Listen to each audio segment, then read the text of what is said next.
Welcome, everyone, to One Avenue News. As we journey together, let's journey for solution and not confusion. United we win, my people, art of love. As Speaker of this Honourable House, I note the public commentary in some quarters regarding the role of the Speaker in tabling certain documents and the role of Parliament in addressing these matters. There is an untrue narrative of deliberate delay in tabling reports sent to this House. The fact is, there are no reports, not one report, either from the Integrity Commission or the Auditor General's Department, which have not been tabled. Additionally, all reports were tabled as prescribed at the soonest possible time. My predecessor made certain pronouncements on the tabling of reports from the Integrity Commission and the Auditor General's Department for public bodies, which, as Speaker, I have reviewed and must address. It is expected as legislators, we should have a sound understanding of the law, as it is us who craft, debate, and pass the laws which govern us. It is also my understanding that when the court is interpreting the law, the very court may review the records of Hansard to see what the intention of the Parliament was at the time of enactment and amendment.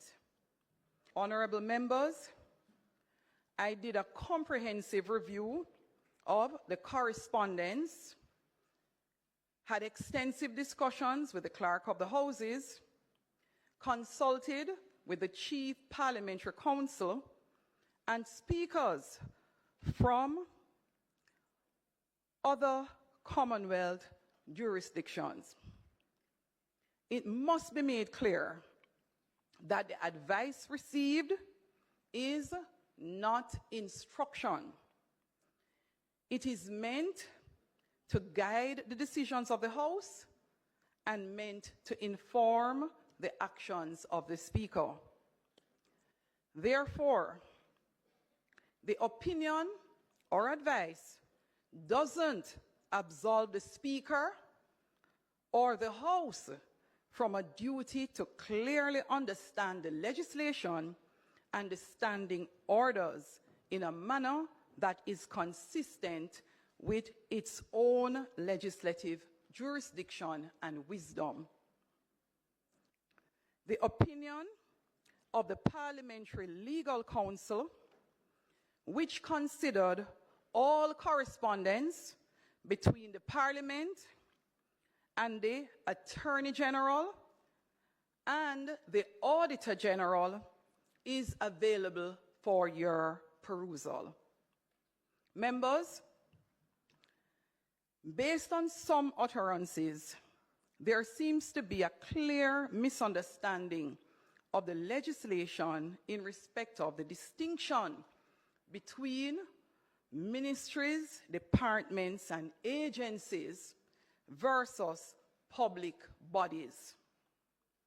It is important that it is understood that the entities are different. For our benefit, here are some of the key differences. While the Auditor General is mandated by legislation, and the Constitution so mandates that the Auditor General audits central government, which include MDAs, public bodies by law engage their own auditor. The Attorney General, while being the chief legal advisor to the government, for public bodies, they engage their own attorneys. Similarly, it is important to note public bodies do not report to permanent secretaries in ministries, as obtains or applies for ministries, departments, and agencies. Instead, public bodies have their own CEO and a board which manages these entities and report directly to the responsible minister. I do hope this provides some clarity.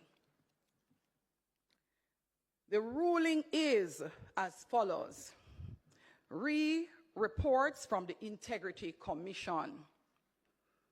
It is my considered view that reports submitted to the Parliament under Section 36 and 54 of the Integrity Commission Act should be treated as indicated here. A report made on the request of the House of Parliament under Section 36(1). This report will be tabled as soon as possible, as the nature of the report is that it's a request from the Houses of Parliament. It will require the quick action of the members of the House of Representatives once it is submitted for tabling. After it is tabled, it is then to be directed to the attention of the Integrity Commission Oversight Committee in keeping with the Standing Orders 73DE. Annual reports submitted under Section 36(2). Once the report is submitted to Parliament, it will be sent to the Integrity Commission Oversight Committee for consideration and report. Once the committee has completed its deliberation, both the reports of the committee and the relevant report from the Integrity Commission will be tabled thereafter. Special reports submitted under 36(3) will be treated in the same manner as a report under 36(2), referenced above. Reports of the Director of Investigations submitted under Section 54(4) will be tabled as soon as possible after receipt by the Parliament, having regard to the serious nature of the matters that are contained therein. It will require the immediate and direct attention of the House. After it is tabled, it will then be submitted to the Integrity Commission Oversight Committee for their consideration and report. Kindly note, all reports from the Integrity Commission will be reviewed by the officers before they are tabled, and it will be tabled in the soonest possible time. No effort will be made to delay such reports.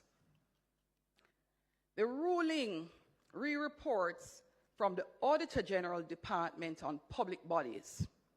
Ruling is as follows. Reports from the Auditor General's Department on Public Bodies will be tabled in keeping with the Public Bodies Management and Administration Act, enacted 2001 under Section 13A and or Section 30 of the Financial Administration and Audit Act. Particularly of interest is its amendment in 1992, which recognized public bodies. Such reports must be submitted in keeping with the procedure outlined therein, and also provided in Section 13B of the Public Bodies Management and Accountability Act. Closing out for now, this is One Avenue News. Avenue for your news, views, reviews, and much more. New spot on the block where we chat. Looking forward to meet you in the comment section. So flick the subscription button, turn on notification bell. Let's journey together. And please remember, we need solution, not confusion. Unite.